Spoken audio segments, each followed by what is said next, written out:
बिस्मिल्लाहिर्रहमानिर्रहीम, अस्सलाम वालेकुम, गुड मॉर्निंग और वेलकम करेंगे आपको इस शो में जिसका नाम है सुबह से आगे। इस उम्मीद और दुआ के साथ कि आप बिल्कुल खैरियत से होंगे। मेरा नाम अनम अहमद है। मेरा नाम आयशा यूसुफ है। आज 22 जनवरी है, जुमेरात का दिन है। 22 दिन गुजर चुके हैं 2026 के, और इन 22 दिनों के अंदर क्या क्या कुछ नहीं हुआ है। स्पेशली अगर हम इंटरनेशनली कैनवस पर देखें तो प्रेसिडेंट ट्रंप की तरफ से जितने इकदाम किए गए और जितनी तेज़ी के साथ किए गए, लग ऐसा रहा था कि 2025 के ट्रंप और 2026 के ट्रंप के अंदर जो है ना ज़मीन आसमान का फ़र्क है। क्योंकि वो पहले कहा करते थे अमेरिका फ़र्स्ट, अमेरिका को दूसरों की जंगों में शामिल नहीं होना चाहिए, दूसरों के मामलात में दखल अंदाजी नहीं करनी चाहिए। लेकिन 2026 में आगे तो ऐसा लग रहा है कि वो कहते हैं कि अमेरिका को बाद में देखेंगे, पहले ज़रा दुनिया के मामले। मेरे ख्याल से अल्टीमेटली ये वहीं पर जाके डॉट्स कनेक्ट करते हैं कि अमेरिका फर्स्ट, क्योंकि वो हर मुल्क को अमेरिका का हिस्सा बनाना चाहते हैं, ज्योग्राफी को तब्दील करना चाहते हैं। वो चाहते हैं ग्रीनलैंड भी उनका हिस्सा बन जाए। सारे जो इर्द गिर्द हैं, वो कनाडा को भी एक टाइम पे बात करते थे कि वो उनको भी शामिल हो जाना चाहिए। तो वो अल्टीमेटली अमेरिका को ग्रेटर बनाने के उस पे लेट्स सी बनता है या नहीं बनता, लेकिन अपने आप को वो कह रहे हैं कि मैं ग्रेटर बनाकर ही जाऊंगा जब ये उनकी टर्म खत्म होगी। थोड़ी सी अपडेट आपको दे दें कि इंटरनेशनली इस वक्त क्या हो रहा है, और एक वो मामला जो तमाम मुसलमानों के दिल के बहुत करीब है, फ़लस्तीन और गज़ा का मामला, उस पर क्या डेवलपमेंट्स हुई हैं ये आपको बताते हैं। और पाकिस्तान क्या किरदार अदा कर रहा है। पाकिस्तान ने सदर ट्रंप के बोर्ड ऑफ पीस में शामिल होने का ऐलान कर दिया।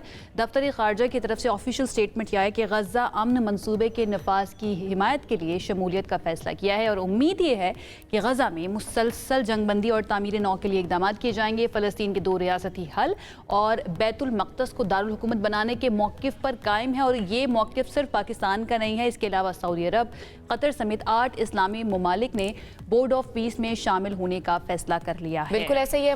मिस्र की बात कर ले, मुत्तहिदा अरब अमारात है, उर्दन है, तुर्की है और इंडोनेशिया में इसमें शामिल है, जिसका मुश्तरका एलामिया अब जारी कर दिया गया है।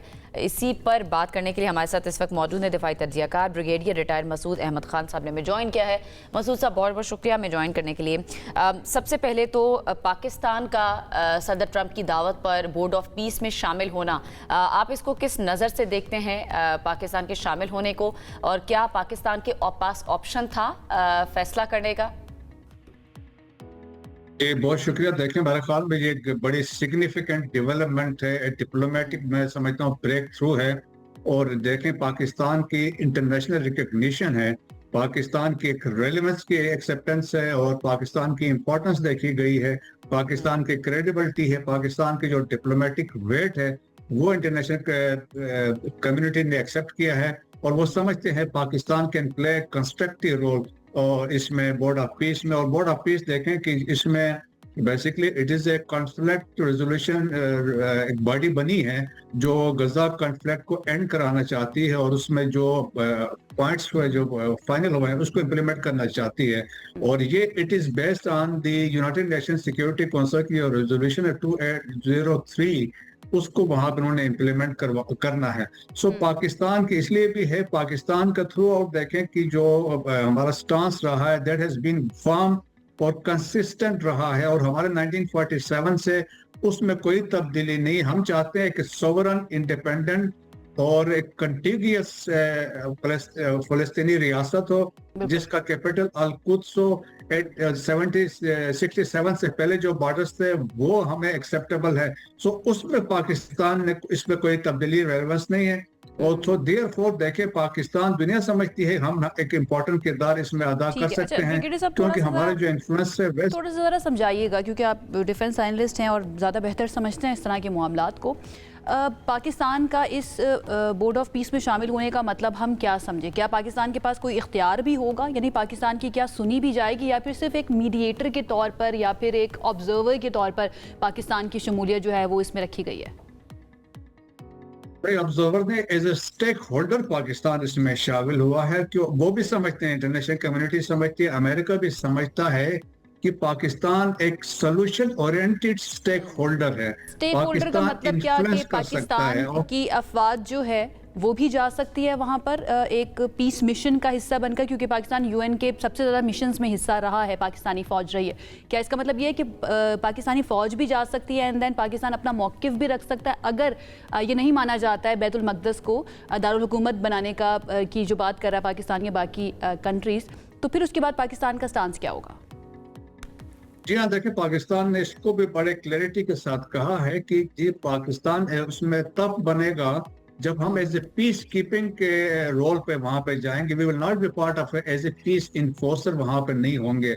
सो वो क्लैरिटी है, और हमारा एक बड़ा जबरदस्त बैकग्राउंड है peace keeping operation across the globe.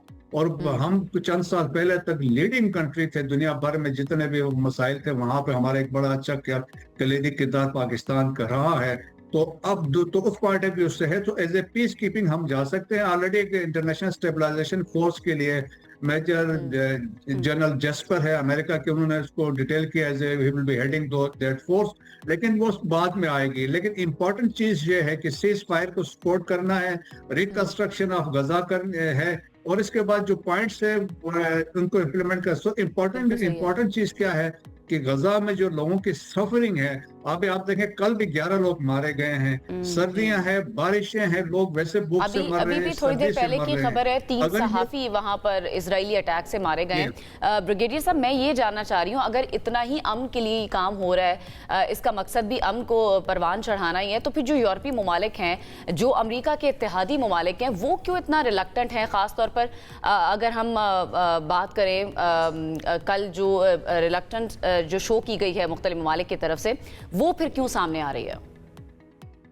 देखें, कल हमने वैसे अदरवाइज देखा डेवोस में जो बातचीत हुई, जो प्रेसिडेंट ट्रम्प ने एड्रेस किया, उसके बाद से जो रिएक्शन यूरोपियन ममालिक का, यूरोपियन यूनियन तो बेसिकली टूट गई है। देखें, अभी नेटो भी ऑलरेडी वीक हुआ, तो कल प्रेसिडेंट ट्रम्प ने तो वैसे कह दिया कि भाई सब कुछ हमारी वजह से, नेटो भी है तो यूरोपियन यूनियन भी चल रहा है, और तो वहां पे डिफरेंसेस है। लेकिन इनमें इतनी हिम्मत नहीं है, इतनी कर्ज नहीं है कि they should stand, they can stand against president Trump या यूनाइटेड स्टेट। आप देखें ना कि ग्रीनलैंड पर उन्होंने कहा है कि मैंने लेना है इसको।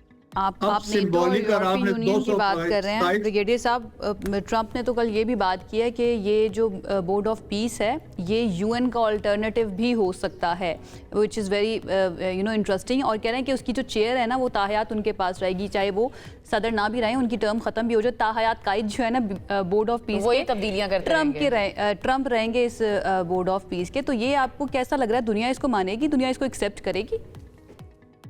देखें, अभी आपके सामने है कि यूनाइटेड नेशन की क्या हैसियत रही है। यूनाइटेड नेशन जनरल असेंबली ने यूनानिमसली रेजोल्यूशंस पास किए हैं फॉर सीज फायर, गजा में नहीं इंप्लीमेंट हुआ।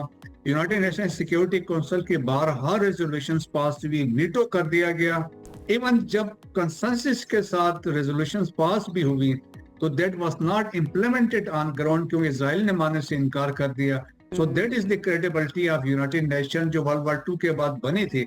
लेकिन बोर्ड ऑफ पीस में ये है, अगर ये चीजें होंगी जिस तरीके से प्रेसिडेंट ट्रम्प ने कहा कि मैंने पीस के लिए जाना है, मैंने मीडिएट करवाना है और एड्रेस डिस्प्यूट्स कराने हैं, तो मेरे ख्याल में एक टेस्ट है, लिटमस टेस्ट है ये। इस पे जब ऑन ग्राउंड ये बैठेंगे, जो चीजें इंप्लीमेंट होंगे, तो कल आपके जम्मू एंड कश्मीर भी इस फोरम पे रेस हो सकता है। सो पाकिस्तान की वहां पे भी इंपॉर्टेंस आएगी, वो मुस्लिम ममालिक जो वहां पे होंगे उनकी वहां पे इंपॉर्टेंस होगी। सो मेरा ख्याल उस पॉइंट ऑफ व्यू से ठीक है, और हमें ये एक्सेप्ट करना चाहिए। देखे, दुनिया में अमेरिका एक पावर है, लेकिन ये यूनिपोलर अभी वो भी नहीं है। अब से मल्टीपोलर वर्ल्ड है, दुनिया में 3 बड़ी ताकतें हैं, अमेरिका है, रशिया और चाइना है।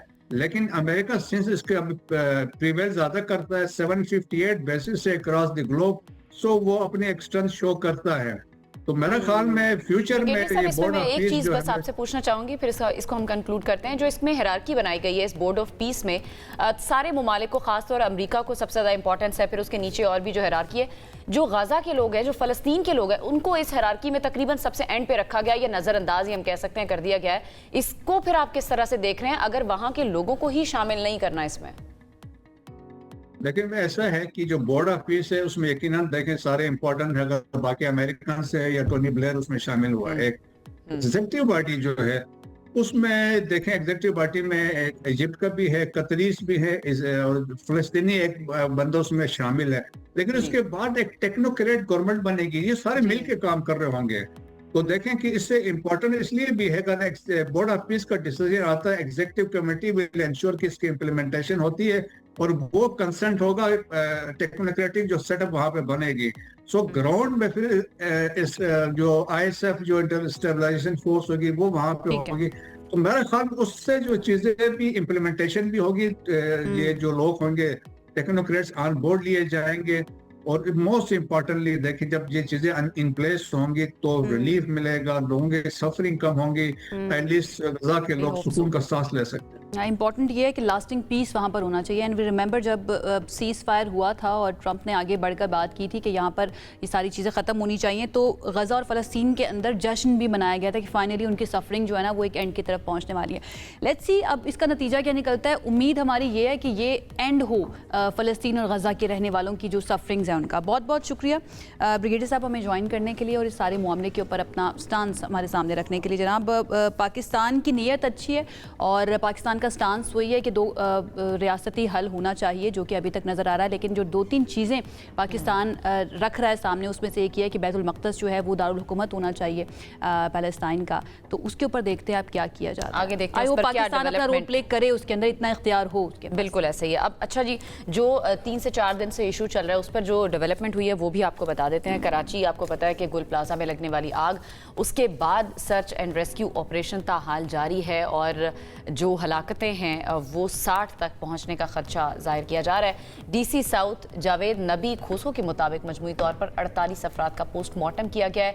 86 अफराद अभी भी लापता हैं और गुल प्लाजा की क्रोकरी की एक दुकान जिससे मजीद 20 से 25 अफराद की, हम लाशें तो नहीं कह सकते क्योंकि वो बाकियात मिली हैं, वो मनाजिर भी ऐसे हैं कि हम दिखा भी नहीं सकते, सिर्फ हड्डियां हैं, उसमें इंसानी कोई ढांचा मौजूद नहीं है। इस हालत में जब किसी अपने की, किसी प्यारे की अगर आपको बाकियात मिले तो अंदाज़ा करें उन लोगों के कर्ब का, उन लोगों की तकलीफ का जो इस चीज़ से गुजर रहे हैं। मोनी सिराज हमारे साथ मौजूद हैं, उनकी तरफ चलते हैं और उनसे जानते हैं कि मज़ीद क्या वो बताएंगे हमें इस वक्त क्या सिचुएशन है।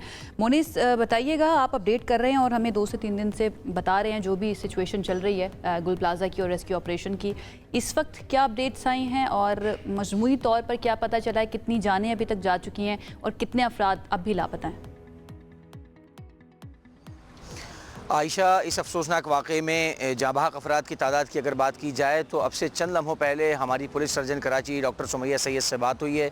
उन्होंने इस बात को कंफर्म किया है कि अब तक इस सानहे में जो 50 अफराद हैं वो जाँबाहक हो चुके हैं। उनकी जानिब से इस बात की ऑफिशियली तस्दीक की गई है। अलबत्ता मज़ीद अमवात में इजाफे का खदशा भी उन्होंने जाहिर किया है। उनका ये कहना है कि गुज़िश्ता रोज़ रात गए तक मेडिको लीगल की टीमें पोस्टमार्टम के अमल में मसरूफ़ रहीं और जांच पड़ताल के अमल में वो मसरूफ़ रहीं। जो इंसानी बाक़ियात इस इमारत के मलबे से निकल रही थी उन्हें जो है वो वहाँ पर डॉक्टर्स का एक बाकायदा पैनल है माहिर डॉक्टर्स का, वो उसकी जाँच करता रहा और अब इस नतीजे पर पहुँचे हैं कि 50 अफराद की कन्फर्मेशन पुलिस सर्जन कराची की जानिब से कर दी गई है। जो सिंध फॉरेंसिक DNA लैब है वहाँ पर DNA का जो प्रोसेस है वो भी तेज़ी के साथ किया जा रहा है और अब तक तकरीबन क्रॉस मैच के बाद 8 जो अफराद हैं उनकी डेड बॉडीज़ के रिज़ल्ट जो हैं वो दे दिए गए हैं DNA की मदद से और उनको कन्फर्मेशन कर दी गई है और उनकी जो बाक़ियात हैं, जो डेड बॉडीज़ हैं वो भी उनके अहल खाना के सुपुर्द कर दी गई हैं।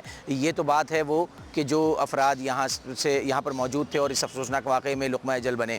और अगर बात की जाए सर्च एंड रेस्क्यू ऑपरेशन की तो अब से कुछ देर पहले DC साउथ जावेद नबी खोसो ने मीडिया से गुफ्तगू की। उनका ये कहना है कि अब मैनुअली मलबा उठाने का काम किया जाएगा क्योंकि इमारत का एक बहुत बड़ा हिस्सा जो है उसे कई बार बारीक बीनी से सर्च कर लिया गया है और हैवी मशीनरी का इस्तेमाल अब इसलिए रोका गया है कि जब तक ज़रूरत थी मलबा उठाने के लिए हैवी मशीनरी का इस्तेमाल की वो किया गया और अब चूँकि इस हद तक मलबा उठ चुका है कि अब जो बाकी मानदा मकाम है अगर वहाँ पर हैवी मशीनरी का इस्तेमाल करते हैं तो ये तमाम तरह स्ट्रक्चर जो आपको मेरे पीछे नज़र आ रहा है वो स्ट्रक्चर जो है वो गिर जाने का खदशा है। तो मज़ीद जो है वो कोई किसी तरह की कोई पैनिक सिचुएशन क्रिएट ना हो, यहाँ पर कोई और जो है वो हंगामी सूरत हाल दोनों ना हो। तो लिहाजा इसी खदशे के पेश नज़र अब जो है वो मैनुअली मलबे की सर्चिंग का काम शुरू किया जाएगा। मैं इस वक्त MH रोड वाली साइड पर मौजूद हूँ और आप इस वक्त देख सकते हैं कि गुल प्लाजा का स्ट्रक्चर किस तरीके से, इसका जो ये पिछला हिस्सा है ये उसके साथ वाली इमारत रिम्बा प्लाजा के रैंप के ऊपर टिका हुआ है। जब मलबा ही नज़र आ रहा है जिसकी ये मखदूश जो हालत हमें अब नज़र आ रही है, क्या ये इतना होल्ड कर सकती है कि इसके अंदर जो रेस्क्यू एहलकार या ऑफिसर्स हैं वो जाकर मुआयना कर सकें? अब डेफिनेटली अंदर की हालत तो अभी नहीं दिखाई जा सकती, लेकिन क्या रेस्क्यू एहलकार खुद अंदर जा रहे हैं, मैनुअली वहाँ पर जाना शुरू हो गए? जी बिल्कुल आयशा, इतवार के रोज़ से ही यानी कि इस वाक़े का जो दूसरा रोज़ था उसी रोज़ से ही जो है वो रेस्क्यू के वर्कर्स जो हैं वो अंदर इस इमारत में जा रहे थे। बावजूद इसके कि ख़तरा मौजूद है, लेकिन इस वक्त चूँकि वो अफराद जो कि अंदर दबे हुए थे, अंदर मौजूद थे, उनको निकालना अवलीन तरजीह थी, उनको ढूंढना अवलीन तरजीह थी। और साथ ही साथ वो तमाम तर लवाहिकीन जो कि उन तमाम तर अफराद के हैं जो कि इस अफसोसनाक वाक़े में लुक़मा अजल बने हैं, उनकी आस और उनकी उम्मीद वही रेस्क्यूवर्स थे जो कि ख़तरा मोल लेकर इस इमारत के अंदर जा रहे थे। तो हमने देखा कि वो फ्रंट लाइन हीरोज़ का किरदार अदा करते हुए अर्बन सर्च एंड रेस्क्यू की टीमें KMC की, इसके अलावा डिज़ास्टर मैनेजमेंट की टीमें, रेस्क्यू 1122 की टीमें जो हैं वो अंदर मौजूद थीं। और मुसलसल किसी एक दिन भी ऐसा नहीं हुआ कि यहाँ पर सर्चिंग का अमल जो है वो रोका गया हो।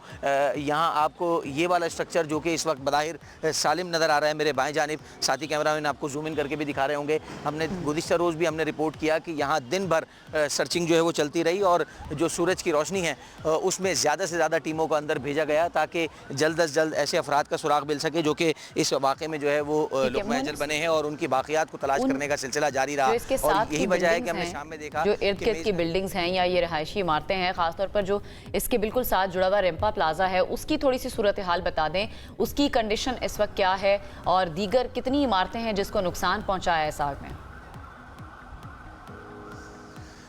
आयशा, इसके बिल्कुल साथ रिम्पा प्लाजा की जो है वो बिल्डिंग है और उसका जो रैंप है उसे नुकसान पहुंचा था। मैं एक दफ़ा साथी कैमरामैन से और गुजारिश करूंगा आपको जूम इन करके दिखाएं कि कल जो है वो गुज़िश्ता रोज़ SBCA की टीमें यहाँ पहुंची थी और उनकी जानिब से बाकायदा जैक लगाए गए हैं ताकि वो जो रैंप जिसको नुकसान पहुँचा है गुल प्लाजा की इमारत गिरने के नतीजे में, क्योंकि उसके जो पिलर्स हैं वो क्रैक हो गए थे और उसका जो बाकायदा बीम है वो भी जो है वो उसके अंदर भी खासी हद तक दरारें पड़ गई थी और इस बात का खदशा मौजूद था कि किसी भी वक्त इस इमारत को, बराबर वाली इमारत को भी नुकसान पहुंच सकता है। तो इसी मुमकिन खदशात के पेश नज़र सिंध बिल्डिंग कंट्रोल अथॉरिटी की टीमें यहाँ पहुंची थी। माहिर इंजीनियर्स ने पहले इसका मुआयना किया था और उनके बाद जो उनकी जानिब से तजावीज़ दी गई उसकी रोशनी में यहाँ इस इमारत रिम्पा प्लाजा के इस हिस्से को जैक लगाए गए और उन्हें रोका गया है ताकि किसी किस्म का मजीद कोई हादसा जो है वो रुनुमा ना हो। और मोनी से एंड में ये बता दीजिए कि अभी कितने लोग हैं ऐसे जिनकी तलाश जारी है या फिर कोई नंबर सामने आया हो, रेस्क्यू एहलकारों के पास पहुंचा हो या जो पुलिस एहलकार यहाँ पर आए थे, ऑफिशियल्स आए थे,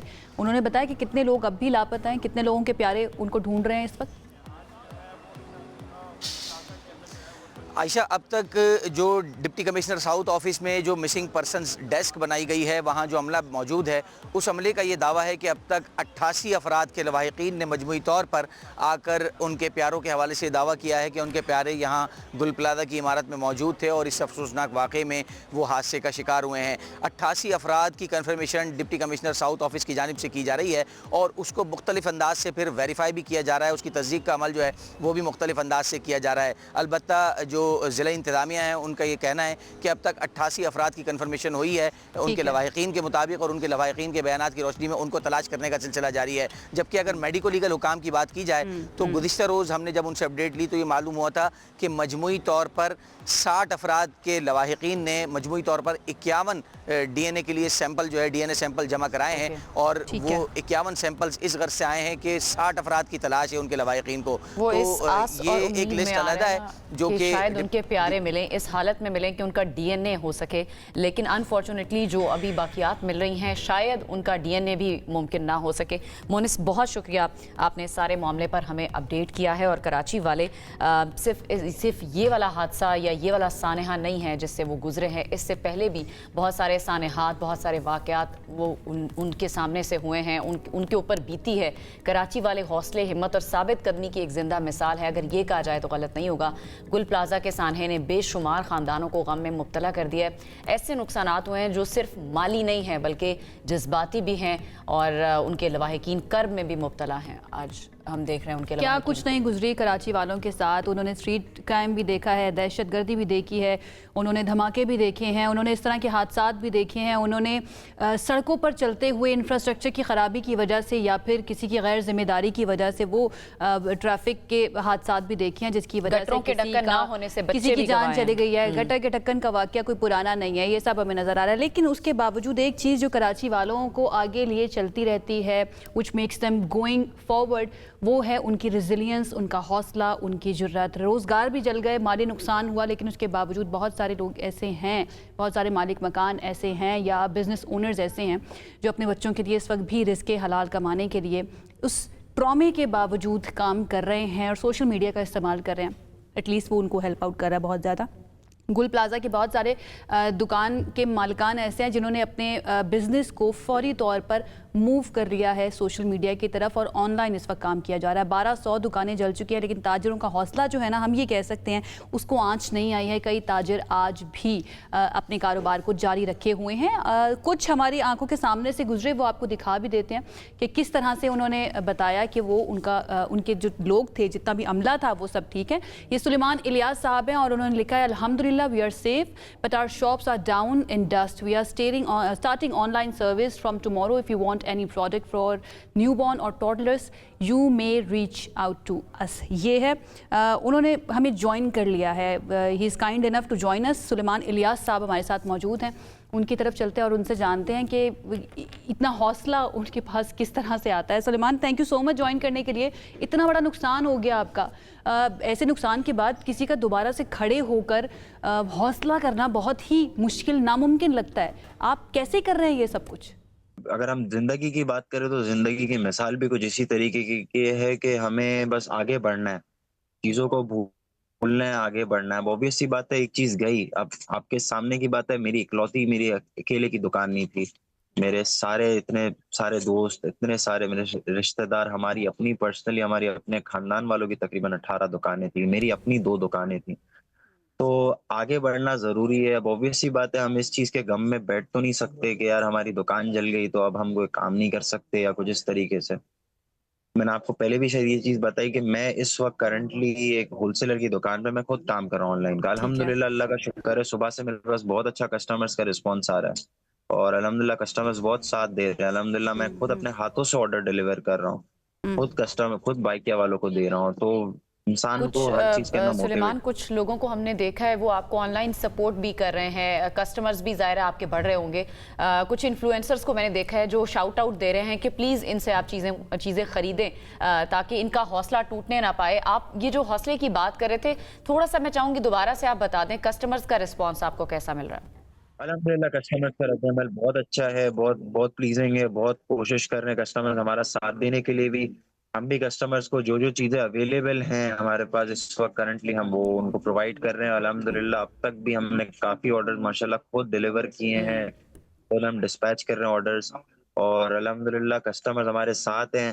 मैं बस लोगों को यही बोलूँगा कि आप सब खुद से काम शुरू करें। कस्टमर्स का रिस्पॉन्स माशाल्लाह बहुत मैसिव है। अल्हम्दुलिल्लाह मेरे पास लिटरली सेकंड्स के हिसाब से मैसेजेस आ रहे हैं, लोगों की सिर्फ रिक्वायरमेंट्स आ रही है कि मुझे रैपिंग शीट चाहिए, मुझे बाथ टॉवल्स चाहिए, मुझे स्टार्टर सेट्स चाहिए, जो मेरे मतलब की जो चीजें हैं। तो बस सबको यही प्रमोट करने का मेरा यही मेन मकसद है कि बस अब जो हो गया आप उसको वो करें। लोगों की अमवात हुई, इसमें कोई वो नहीं है, पर अब आप मूव ऑन करें और अब नया स्टार्ट शुरू करें और एक नई सोच के साथ एक अच्छा कारोबार करने की कोशिश करें। हलाल सलमान, काबिल दीद है आपका जज्बा, आपका हौसला। I must appreciate. ये इंतहाई मुश्किल वक्त है, लेकिन डेफिनेटली इस मुश्किल वक्त में भी हम आपसे सीख सकते हैं। जो बाकी ताजिर हैं जिनका नुकसान हुआ, जिनका माली नुकसान तो हुआ ही हुआ है, जानी नुकसान भी हुआ है, उनको आप क्या मैसेज देना चाहेंगे? वो क्या सीखें इस हादसे से?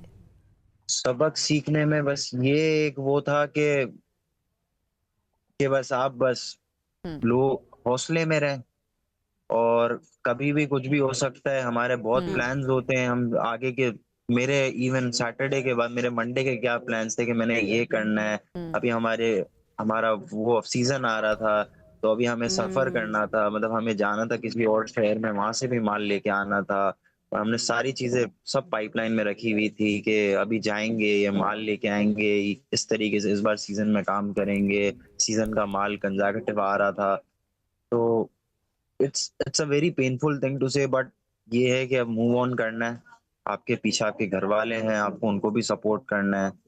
तो बस वही एक सबसे बड़ी मोटिवेशन है हमारे लिए जो हम कर रहे हैं। बस के बाद आप लोग सबसे भी बहुत दुआओं की दरखास्त है हमारे लिए कि अल्लाह हमारे लिए आसानी करे और हम जिस मकसद में हैं हम कोशिश कर रहे हैं कि हम लोगों को प्रमोट करें कि लोग अपना काम शुरू करें, क्योंकि माशाल्लाह जिस तरीके से मेरे पास रिस्पॉन्स अल्हम्दुलिल्लाह कस्टमर्स का आया है, मुझसे और बेहतर लोग काम जो कर सकते हैं वो भी करें, उनके पास भी इंशाल्लाह इससे ज़्यादा रिस्पॉन्स आएगा।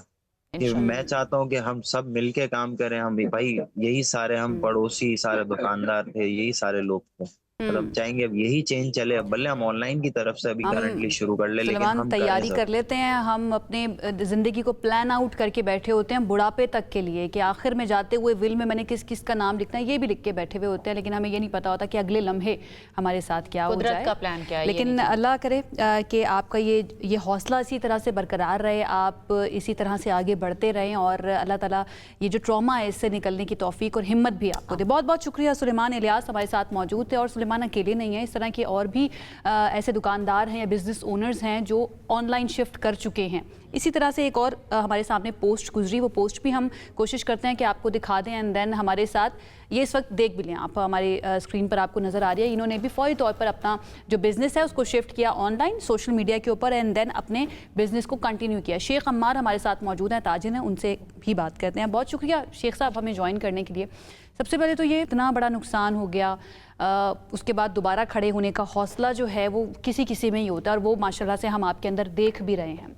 सबसे पहले तो ये हौसला कहाँ से आया है कि आप इस वक्त भी डट कर खड़े हुए हैं? मेरा ईमान है, मेरा और अपना दीन ही है कि हमेशा पॉजिटिव रहना चाहिए, और हमें इस्लाम सलामती का नाम है। तो मैं यही कहूँगा कि अल्लाह की तरफ से कुदरत है, आफत है, जो भी है उसमें हमारी बेहतरी है। हमें यही सोचेंगे, हम जो सोचेंगे खुदा हमें वो देगा। हम खुदा से शिकवा करेंगे तो हमारा बढ़ेगा नहीं। और मैं आपको यहाँ एक बात बताऊं कि अगर आप जितना शुक्र अदा करोगे उतना आपकी नेमत बढ़ेगी। जितना कुफर करो, शुक्र ही नेमत का रास्ता है। जिसने शुक्र अदा किया है उसको कभी कम नहीं हुआ। अल्लाह ने हमारे पे इम्तिहान डाला है, तो हमें इस इम्तिहान से निकलने के लिए उसका शुक्र अदा करना है कि इसमें हमारी कोई बेहतरी होगी। हमारे में भी आप जिस तरह से बात कर रहे हैं, जिस तरह से अल्लाह का शुक्र हर हालत में अदा करने की बात करें, मेरे ख्याल से बहुत सारे लोगों को आपसे और आप जैसे लोगों से सीखना चाहिए। शेख साहब ये बताइएगा, कस्टमर्स का जो रद्द-ए-अमल है, जो रिस्पॉन्स है, वो आपको किस तरह का मिल रहा है और सपोर्ट कैसी मिल रही है, और आप एक्सपेक्ट क्या कर रहे थे? अल्हम्दुलिल्लाह, मैं 7 साल का था तब से मैं कारोबार कर रहा हूँ। मेरे वालिद साहब का इंतकाल हो गया था, साथ में मेरा भाई छोटा 1.5 साल का था। आज हमने हर तरीके से हर मेहनत, हर मजदूरी करके आज अपना नाम बनाया है, अपना ब्रांड बनाया है। लोग हमारी इज्जत करते हैं, कराची से पेशावर तक सब हमको जानते हैं, और हमारे लिए दुआ गो है, हमसे मोहब्बत करते हैं और हमारी इज्जत करते हैं। और सोशल मीडिया के अंदर भी अगर आप नेक नियति से, सच्चाई से, ईमानदारी से काम करोगे तो इंशाअल्लाह ताला एक मरतबा किसी को सच्चाई से कोई चीज़ अपन पहुंचा देते हैं ना, तो वो हजारों आदमी को बोलते हैं। तो बस मैं भी सबको, मेरे टीम को भी यही समझाता हूँ, मैं सच बोलना है, हक बोलना है। नफा नुकसान कारोबार में अपना है, अपने फायदे, दूसरे का फायदे का सोचो, दूसरे को नेकी का सोचो, दूसरा हमसे कमा ले ये सोचो, दूसरे के लिए कुछ अच्छा कर लो, तो खुदा का वादा है, खुदा तुम्हारे लिए अच्छा करेगा। मैं चाहूँगी थोड़ा सा ये बताएं, इंसान की जो ज़िंदगी होती है वो अल्लाह ताला ने कुछ और प्लान की होती है, इंसान कुछ और प्लान करके रखता है। तो आपने इसमें सीखा क्या? दूसरे ताजरों के लिए भी मैं चाहूँगी कि कुछ ऐसी बात करें जो उनके लिए मशअले राह बन सके। मैं इधर बहुत से लोगों को, जब यहाँ कोई नहीं था, पूरी मार्केट, पूरे फ्लोर में एक दुकान नहीं थी, सबको लेके आया था। अगर आज मैं हिम्मत हार जाऊंगा और मैं अपना यकीन छोड़ दूंगा तो मैं दूसरे मेरे को देख के हिम्मत कर रहे हैं। तो वो बस हमें उसी हिम्मत के साथ, उसी जज्बे के साथ कि मुझे खुद भी खड़ा होना है और दूसरों को भी साथ में खड़ा होना है, और मेरे पास और कोई चॉइस नहीं है। मुझे सबको लेके चलना है, और मेरे को हमेशा एक लैंडमार्क बन के रहना है कि अल्लाह लेता है तो वो उसको ट्रांसफॉर्म करता है, उससे छीनता नहीं है। इसमें हमारी कोई भलाई होगी, कोई खैर होगी। आज हमारे में बहुत से लोग हम में मौजूद नहीं है, मगर जिंदगी और मौत उसके हाथ में, जो भी हालात हो। कभी कोई बोलता है कि एक्सीडेंट हो गया, कोई बोलता है डॉक्टर की गलती है, कोई बोलता है किसी की गलती है, मगर जिंदगी और रिस्क का जो निज़ाम है ना, मेरा ईमान है कि वो खुदा के हाथ में। उस यकीन के साथ हमें चलना चाहिए कि खुदा की कुदरत के बगैर कोई कुछ नहीं कर सकता, और इसके अंदर हमारी कोई बेहतरी होगी। हम जितना अच्छा सोचेंगे, हम बैकएंड में अगर हम बुरा सोचेंगे तो हम आगे नहीं बढ़ सकेंगे। हम उसका शुक्र अदा करेंगे, उसकी नेमतों का ऑल्दो ये हमारे ईमान का हिस्सा है शेख साहब, लेकिन बहुत रिफ्रेशिंग है आपके मुंह से एक मरतबा फिर से ये सुनना, एक ऐसे शख्स के मुंह से जो शायद अपनी पूरी मता को लुटा कर बैठा हुआ है, लेकिन उसके बावजूद आपकी पॉजिटिविटी देख के ना मुझे शर्म आना शुरू हो गई कि हमें ज़रा सी कोई तकलीफ हो तो हम शिकवा शुरू कर देते हैं। देखिए शेख साहब, ये बताइए कि उन लोगों को कोई पैगाम देना चाहेंगे जो किसी नुकसान या नाकामी के बाद हिम्मत हार जाते हैं? जो भी ये इम्तिहान के अंदर है, जिनकी रोजी का सवाल है, जो हिम्मत हार गए, हमने अभी कोविड भी देखा है अपनी जिंदगी के अंदर, हमें दूसरा रास्ता तलाश करना है। और मैं वापस सबसे बोलूंगा कि शुक्र करने से नेमत बढ़ती है। मौला अली का कौल है कि जिसने शुक्र किया है उसको कभी कुछ खत्म नहीं हुआ। तो मैं सबसे ये बोलता हूँ कि आज हम में जो नहीं है, मैं सबसे पहले उनके घर वालों को बोलता हूँ कि वो सब्र करे, शुक्र करे, और इसमें दूसरी रास्ता निकालेगा। अल्लाह ताला रिस्क देने वाला है, चूटी से लेके हाथी तक, तो सबको रिस्क का वादा उसका है, मगर हमें उसकी जात पर या यकीन रखना है और उस पर भरोसा रखना है। वो कहाँ से, किस तरह से, कहाँ से हमको रिस्क देगा, ये हमारे बस में नहीं है, हमारी सोच में नहीं है। मगर हमारी नीयत जितनी साफ होगी, अल्लाह ताला हमको इतनी बरकत देगा। कुछ भी नहीं है, कुछ भी नहीं है। हम जब दुनिया में आए थे, हमारे पास क्या था? नंगे आए थे, और जाएंगे तो भी क्या होगा? आज उसकी अमानत थी, उसने ले ली है, और हमारे नसीब में होगा तो वो बहुत ज्यादा देगा। शेख साहब, ये बताइए, अब जो नुकसान हो चुका है उसको रिकवर करने के लिए क्या ज़रूरत होगी आपको? किस तरह के इकदाम या किस तरह के ताउन की ज़रूरत होगी? जानी नुकसान का तो कोई भरपाई नहीं है। जिनकी जान गई है, जो शहीद हुए हैं, बिल्कुल। जो किसी को बचाते हुए शहीद हुए हैं, जो अपनी वफादारी करते हुए चले गए हैं, या जो हुए, मैं वापस पहले भी कह चुका कि जिंदगी अल्लाह ताला की अमानत है, कोई ना कोई बहाना बनती है। उनको खुदा बहुत बहुत बहुत बहुत सब, उनके जो कराबतदार है, उनके जो अहले खाना है, खुद अल्लाह ताला उनको सब्र जमील अता फरमाए, आमीन। उनको अल्लाह के निज़ाम के ऊपर यकीन रखने का मौका फरमाए। और जो गुजर गए, उनको इस दुनिया में तो वो खैर के अंदर थे, आखिरत में भी उनके दर्जात बहुत बहुत बहुत ज्यादा बुलंद फरमाए। उनके सारी की सारी नेकियों को हजारों हजारों गुनाह करके खुदा कबूल करे, और उनके कोई खता हो, कोई गुनाह हो, तो हरगिज़ हरगिज़ परवरदिगार उन पर नजर नहीं करे।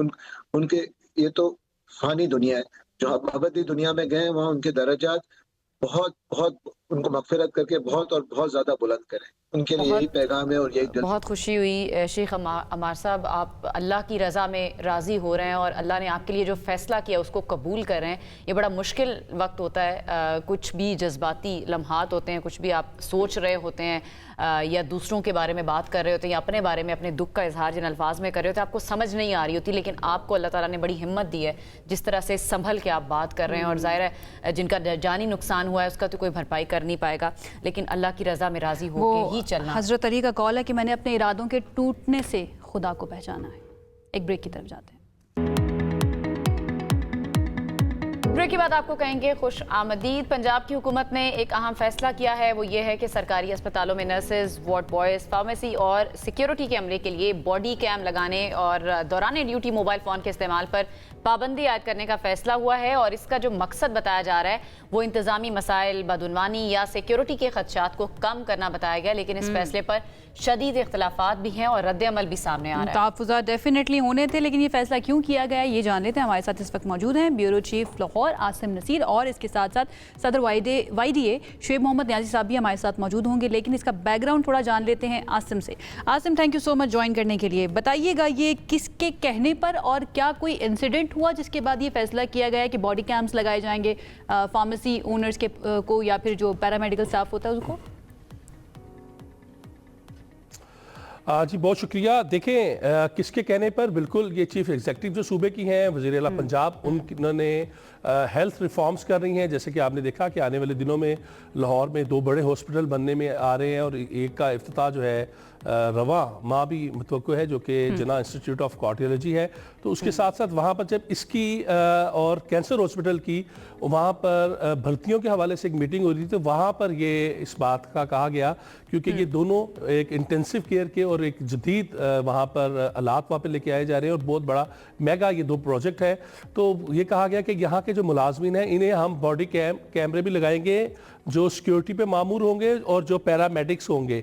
तो वहाँ पर फिर ये बात खुली, और वहाँ पर फिर कहा गया कि क्यों ना हम पंजाब के जो तहसील हॉस्पिटल है, टीचिंग हॉस्पिटल्स हैं, छोटी डिस्पेंसरियाँ हैं, या जो भी रूरल हेल्थ मराकज़ है, वहाँ पर हम इसका आगाज़ करें। और इस हवाले से प्रोजेक्ट जो इसका एक पहले इसका PD बनाया जाए, पायलट प्रोजेक्ट बनाया जाए, और देखा जाए कि ये कितना कामयाब है, और फिर उसके एक बड़े स्केल में पंजाब भर के तमाम हॉस्पिटल्स के लिए टेंडर टेंडर्स दिए जाएं और तमाम तादाद लेके जो पैरामेडिक्स हैं, गार्ड्स हैं, वार्ड्स बॉय हैं या लेडी जो नर्सिस हैं, उन्हें इस पे पहले मरहले में उन पे लगाया जाए। और ऐसे वार्ड्स या ऐसे जिस इमरजेंसी में जब आप आते हैं तो वहाँ पर जो फौरी तौर पर आपको डॉक्टर्स जो मौसूल करते हैं मरीज़ को, उन्हें भी वहाँ पर बॉडी कैम लगाई जाए ताकि जो शिकायत आती है कि हम मरीज़ को लेके आए, डॉक्टर ने उसकी केयर नहीं की और वो गफलत के बायस उसका इंतकाल हो गया और फिर वहाँ पर लड़ाई भी देखने में आती रही और आती है अभी भी। उस पर काफ़ी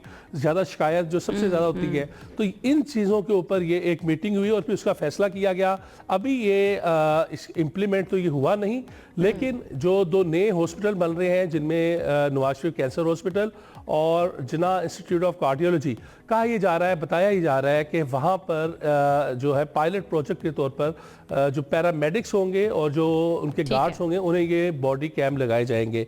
तो मेन जो इसकी वजह है, मेरी अब से कुछ देर कबल सूबाई वज़ीर सेहत ख्वाजा इमरान अजीज़ से गुफ्तगू हुई और उनसे मैंने बात की। तो उनका कहना था कि इसमें हमारा डॉक्टर्स को या किसी और को मॉनिटर करने का नहीं है, हमारा मेन जो फोकस वो ये है कि जो हम अद्वियात दे रहे हैं, फ्री मेडिसिन दे रहे हैं, वो अरबों रुपए की हम दे रहे हैं। तो उनमें जो अल्टीमेटली चोरी होती उनके है, माइंड में तो यही रहेगा ना, होता बैक ऑफ द माइंड के लिए अनकॉन्शियसली सबकॉन्शियसली ये रहेगा कि दे आर बीइंग मॉनिटर्ड। ये बड़ा इंपॉर्टेंट है, इसीलिए वो तहफ़्फ़ुज़ात का इजहार भी कर रहे हैं। अच्छा आसिम, चैलेंजेस भी तो देखें बहुत सारे हैं ना, सिर्फ एक नहीं है। एक तो ये कि प्राइवेसी डिस्टर्ब होगी, दूसरा ये कि हमारे यहाँ पर पैरामेडिकल स्टाफ के अंदर बहुत सारी ख़वातीन भी होती हैं जो पर्दा करती हैं, हिजाब करती हैं, उनकी प्राइवेसी का मसला। तो इन सब चीज़ों को इंश्योर फिर किस तरह से किया जाएगा? देखें, ये आपने बिल्कुल बड़े वैलिड क्वेश्चन रेज किए हैं और इसी के ऊपर एक टेक्निकल इनके एक्सपर्ट की जो टीम है वो भी इस तमाम मामले को देख रही है। क्योंकि कुछ ऐसे ये जब जैसे मैंने आपको पहले भी बताया कि ख्वाजा इमरान अजीज़ जो कि सूबाई वज़ीर सेहत है, उनसे मेरी गुफ्तगू हुई तो उनका यही कहना था कि हम ये भी देख रहे हैं कि अगर कोई किसी का गायनी का ऑपरेशन हो रहा है तो वहाँ पर तो ये यूज़ नहीं हो सकता, या किसी का हार्ट की सर्जरी हो रही है वहाँ पर नहीं हो सकता। तो इसमें इन चीज़ों को देखा जा रहा है कि जहाँ पर आपकी बॉडी एक्सपोजर है, जहाँ पर भी किसी मरीज़ का उसके कोई बॉडी पार्ट का उसकी वहाँ पर आप उसकी विजिबिलिटी हो सकती है, तो वहाँ पर उन डॉक्टर्स को जो मुतल्लिका फील्ड्स के उनके लिए नहीं होगा। लेकिन इसमें उनका यही कहना है कि हमारा जो मेन फोकस है, आप मीडिया से फोकस से हट रहा है, हमारा फोकस ये है कि हमारी जो अद्वियात जो फार्मेसी की हैं, जो कि हम अरबों रुपए की हम सब्सिडी में देते हैं, उसकी चोरी को रोकना है। हमारे मुलाजिम जो कि बाहर खड़े हैं और वो डॉक्टर्स के उनसे समझ लें कि उनके पे रोल पे खड़े होते हैं, है वो सरकारी मुलाजिम, लेकिन वो रिकमेंड कर रहे होते हैं कि जी आप छोड़ें, डॉक्टर साहब का यहाँ पर टाइम नहीं, आप प्राइवेट अस्पताल में 10 मिनट बाद टाइम मिल जाएगा। हमने उसे रोकना है ताकि गरीब जो बंदा है वो प्राइवेट अस्पतालों के धक्के ना खाए, वहां से वो लुटे ना, और जो पब्लिक आपको फैसिलिटी दे रही है सरकार, आप उसे अवेल करें। उसके साथ साथ जो गार्ड्स हैं उनकी जो कुछ तब्दीलियां कर सकती है, कोई औकात कार रख दे कि इस टाइम पर ये बॉडी कैम जो सूट है वो इस्तेमाल होगा और इस टाइम पर नहीं होगा, कुछ ऐसी तब्दीलियां हो सकती हैं आने वाले दिनों में? जी जी जी बिल्कुल ऐसे है, ये बिल्कुल ऐसे ही है। क्योंकि इस वक्त YDA तो इसके ऊपर उन्होंने बड़ा सख्त अपना रिएक्शन दिया है और वो तो इसे लगाने के भी बिल्कुल भी सिरे से ही वो इनकारी हैं। और उन्होंने कहा जी कि अगर ये लगाया जाएगा, ये हम किट्स नहीं पहनेंगे, तो बजाय कि गवर्नमेंट इस पे कि कोई नई हड़ताल हो, नया कोई रोला पड़े, तो बताया यही जा रहा है कि इसीलिए इस पायलट प्रोजेक्ट के अंदर भी पहले जो आपके मेडिकल स्टाफ हैं, गार्ड्स हैं, वार्ड्स बॉयज़ हैं, नर्सिस हैं, इन्हें लगाया जाएगा और डॉक्टर्स को नहीं लगाया जाएगा। डॉक्टर्स को सिर्फ उन डॉक्टर्स को लगाया जाएगा जो कि पेशेंट को जैसे ही वो इमरजेंसी में आते हैं और वो फर्स्ट उसकी एग्जामिनेशन करते हैं कि इसे बुखार है या इसने मेडिकल में जाना है या इसे आपने औरतों में भेजना है, तो जिसने डायग्नोज सिर्फ इतना सा करना है कि एक मरीज को देखना और बताना है कि आप इस वार्ड में जाएं, तो ये उन तक जाएगा। बिल्कुल ठीक है। ये सारे प्रैक्टिकलिटी के मसले मसाइल जो है ना, उनके ऊपर तो डेफिनेटली चैलेंजेस अभी भी हैं, आगे जाकर भी हो सकते हैं अगर ये इम्प्लीमेंट होता है तो। ये गवर्नमेंट लेवल पर एंड देन ब्यूरोक्रेटिक लेवल के ऊपर फैसला हुआ है। आपको नहीं लगता कि जो स्टेक होल्डर्स हैं, स्पेशली YDA की अगर हम बात कर लें, उनके नुमाइंदगान को भी शामिल कर लिया जाता इस तरह का फैसला करने से पहले, या फिर जो पैरामेडिक्स के नुमाइंदगान होते हैं उनको भी शामिल कर लिया जाता तो ज़्यादा बेहतर कोई हल निकल सकता था, या वो शामिल थे, स्टेक होल्डर्स शामिल थे इस फैसले में? आशा, इसमें स्टेक होल्डर्स शामिल थे। देखें, पंजाब का जब भी कोई बड़ा फैसला होता है किसी भी तरफ, वो हम हेल्थ रिफॉर्म्स की बात करें, हम ट्रांसपोर्ट रिफॉर्म्स की बात करें, या हम एजुकेशन रिफॉर्म्स की बात करें, किसी भी तरफ देखें तो वहाँ पर टेक्निकल जो माहिरीन की एक कमेटी बनाई गई हुई है जो कि इन मामलात को देखती है और फिर वो अपनी सिफारिशात भेजती है। तो ये एक गुफ्तगू हुई, गुफ्तगू के बाद ये टेक्निकल टीम के पास की, जिसके अंदर डॉक्टर्स भी हैं, सीनियर वाइस चांसलर्स मुख्तलिफ उसके अंदर शामिल हैं, इसी तरह जो मेडिकल शोबे के पुराने इनके उस्ताद हैं वो हैं। वाइडिया क्योंकि एक अब वो ये चाह रहे हैं कि हमें एज आ पार्टी के तौर पर ट्रीट किया जाए, बजाय कि आप हमारे सीनियर्स को लेने के जो यंग डॉक्टर्स एसोसिएशन है उसे ऑन बोर्ड किया जाए। तो ऑब्वियसली वो अपने डॉक्टर्स के तो जो उनके तहफ़्फ़ुज़ात हैं उन्हें वो डिफेंड करते हैं, उन्हें करना भी चाहिए, लेकिन गवर्नमेंट शायद ये समझ रही है कि वो वाइडिया को उस तरह अहमियत नहीं देती।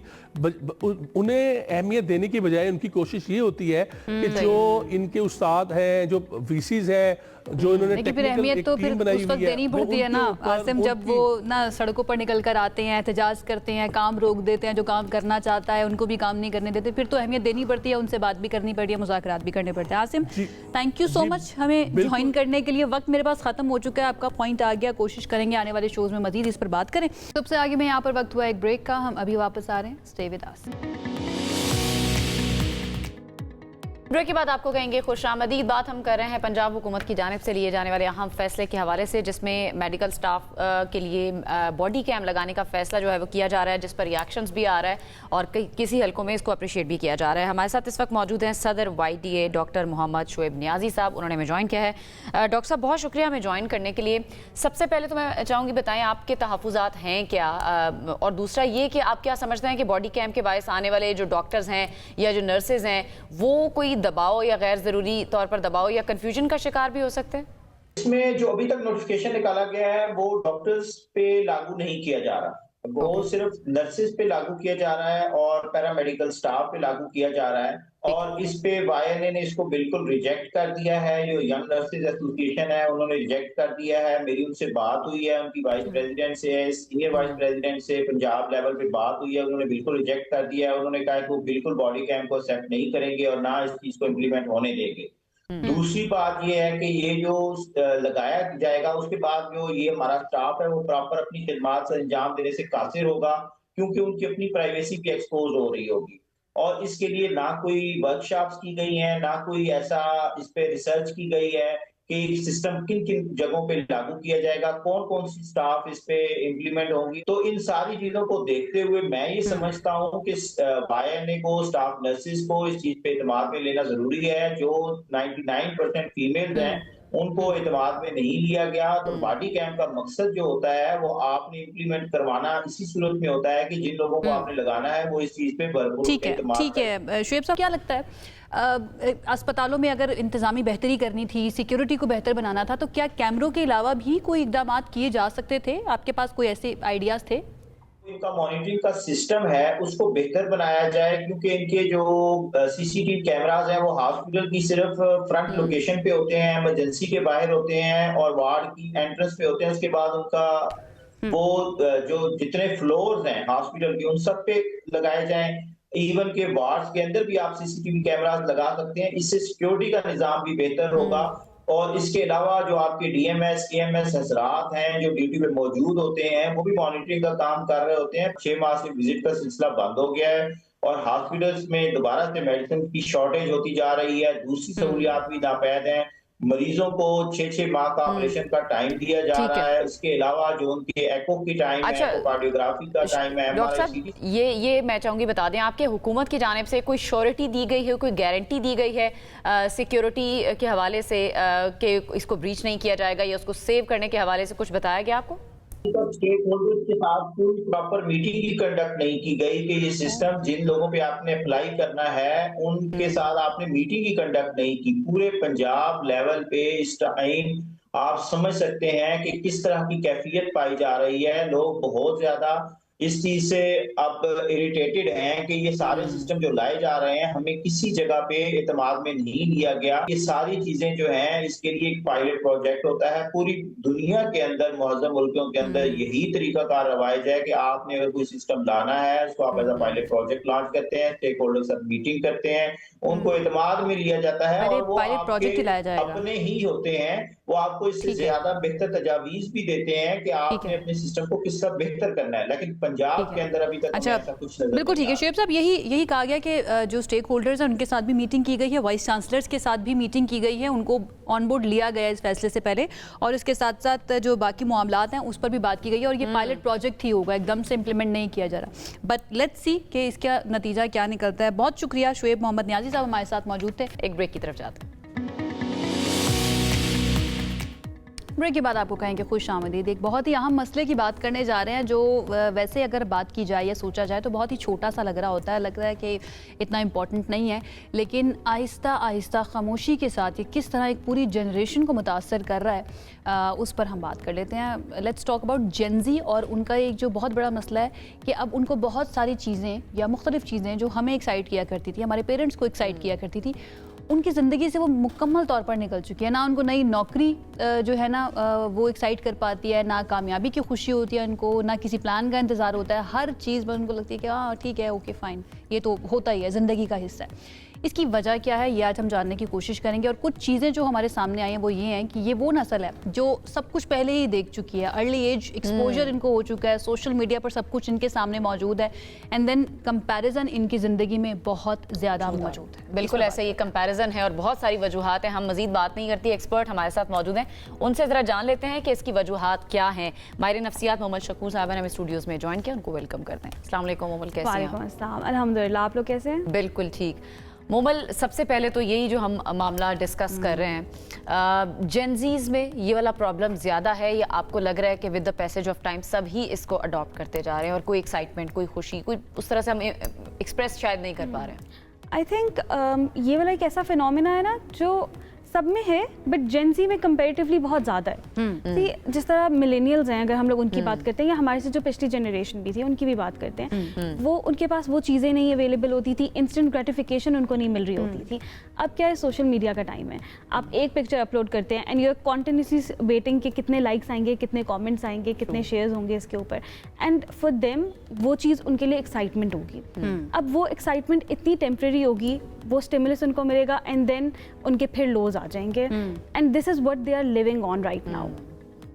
फॉर अस आई थिंक हमने वो ट्रांजिशन देखी है, मी बीइंग अ मिलेनियल, तो हमने वो ट्रांजिशन देखी है। हम लोगों ने एक्साइटमेंट के टाइम भी देखे हैं, ईद आ रही है तो will be more excited about it, या कोई शादी आ रही है तो वो वाली चीज़ हमारे लिए डिफरेंट होती है।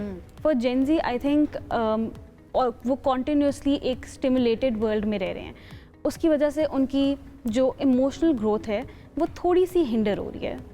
थोड़ी सी अच्छा, इमरान जोफा साहब ने भी हमें ज्वाइन कर लिया, माइंड साइंसेस एक्सपर्ट है, उनसे भी उनकी राय लेते हैं, देन कॉन्वर्सेशन को आगे फॉरवर्ड करेंगे। इमरान साहब, आपको क्या लगता है, आपने भी ये एक्सपीरियंस किया है कि जो हमारी जेनजी है, ऑल दो जेनजीज जो है ना, उनके साथ मैं बहुत सिंपथाइज भी करती हूँ कि सब कुछ तो उनके सर पे थोप दिया गया ना कि सब कुछ अवेलेबल है, भाई आप इंजॉय करें, आप सोशल मीडिया भी इस्तेमाल करें, आपको फौरी तौर पर सब कुछ मिल जाएगा। डेफिनेटली उनका भी इसमें कोई कसूर नहीं है। आपकी राय क्या है, क्या वाकई में एक्साइटमेंट उनकी ज़िंदगी से छीन ली गई है या निकल गई है खामोशी के साथ और पता नहीं चला किसी को? बेटा, मैं वो खुशकिस्मत शख्स हूँ जिसने हाथ से तख्ती लिखी है और स्लेट की चौक को ज़बान से साफ किया है, उस दौर के से चलता हुआ। और अब माशाल्लाह मेरे बच्चे हैं और ग्रैंड चिल्ड्रन भी हैं, तो I have seen all the phases in my life and with my 30 years of experience in 3 continents में सब देख चुका हूँ। तो मैं बड़े हतमी तौर पर ये बात कह सकता हूँ कि इस वक्त जो मसला है दुनिया के अंदर, वो किल्लत नेमत नहीं है, कसरत नेमत का शिकार है हम लोग, because we have so much of abundance without any effort. हमारे ज़माने में ईद का जोड़ा एक बहुत बड़ी चीज़ होती थी, उसका इंतजार करना पड़ता था। आज वार्डरोब में इतने जोड़े हैं कि पता नहीं है कि कौन सा पहना नहीं है, रखे रखे छोटे हो जाएंगे। तो जब ये वाले हमारे पास बगैर किसी एफर्ट के, बगैर किसी पॉज के, बगैर किसी मेहनत के इतनी जल्दी जल्दी हर चीज़ मिलनी शुरू होगी, तो फिर मेरे लिए उसके अंदर क्या तक़वियत होगी, मेरे लिए क्या तमन्नियत होगी, मेरे लिए उसमें क्या movement होगी, मेरे लिए क्या क्यूरियोसिटी होगी, बिकॉज हर चीज तो मेरे ब्लिफ के ऊपर अवेलेबल हो गई, राइट? तो इसीलिए उसका स्पैन कम होते होते वो जो है वो वैल्यू लेस होनी शुरू हो गई है। तो इस वक्त जो कसरत है, अबेंडेंस है, that is actually the issue. तो हम क्या ये समझें इमरान साहब कि हमारी मुकम्मल खुशी या इंसान की मुकम्मल एक्साइटमेंट जो है वो मादी चीज़ों से जुड़ी हुई है? What about the inner satisfaction, अपने आप के साथ वक्त गुजारने की खुशी या अपने आप को ऑब्जर्व करने की, समझने की खुशी, हम क्या बिल्कुल उसको छोड़ चुके हैं? कंप्लीटली हमने रिलाई कर लिया है मादी दुनिया के ऊपर खुशी के लिए? क्योंकि हमारी अपब्रिंगिंग इसी तरह हुई ना, हमें सिखाया यही किया कि अगर आपके पास पैसा है, अगर आपके पास चीजें हैं तो आपकी वैल्यू है। तो हमने हर चीज को कंपेयर करना शुरू किया ना। बाप और माँ जब अच्छे लग रहे हैं जब आपको वो चीजें दिला रहे हैं, शौहर जब ज्यादा अच्छा लग रहा है जब आपकी फरमाइशें पूरी कर रहा है। तो हमने तो वैल्यू इसको कंपैरेटिवली उस पर कर दिया ना। हमें इनाम जब मिलेगा जब हम कुछ परसेंटेज लेके आएंगे, हमें तो हर चीज को साथ रिवॉर्ड के साथ उसको अटैच किया गया, और वो भी अनफॉर्चुनेटली पैसे के साथ जो है उसको किया गया है। तो ये इसमें बच्चों का क्या कसूर है? ये सब हम सारे ही काम कर रहे हैं। हम भी इसी दौड़ का जो है वो शिकार है। हम भी पैसे के पीछे भाग रहे हैं। कैसा नबी कैसा खुदा, पैसा नबी पैसा खुदा। तो जब हमने अपना माबूद ही जो है वो पैसे को बना लिया है, तो ये वही बच्चे वही फॉलो कर रहे हैं जो हमने उनको दिखाया है। और एक दौड़ लगी हुई है ना इमरान साहब, मैं मोमल आपकी तरफ आना चाहूंगी। एक दौड़ लगी हुई, जिस तरह आपने कंपैरिजन की भी बात की है, कोई भी इवेंट आ जाए तो साथ में फैमिली की एक तस्वीर सिर्फ मदर के साथ, फादर के साथ पोस्ट कर देना, और वो क्योंकि सब कर रहे हैं तो मैंने भी करना है, वो इमोशनल अटैचमेंट नहीं है। वैसे बेशक आप आपस में बात भी नहीं कर रहे घर पे बैठ के, सब अपने अपने फोन में लगे हुए, लेकिन एक तस्वीर पोस्ट करना वो जरूरी है इस सोसाइटी में। FOMO, fear of missing out। Yes, fear of missing out भी है, प्लस हमारा कंपैरिजन की एक रेस चल रही है ना। अगर एक ने कर दिया, वील फील लेफ्ट आउट।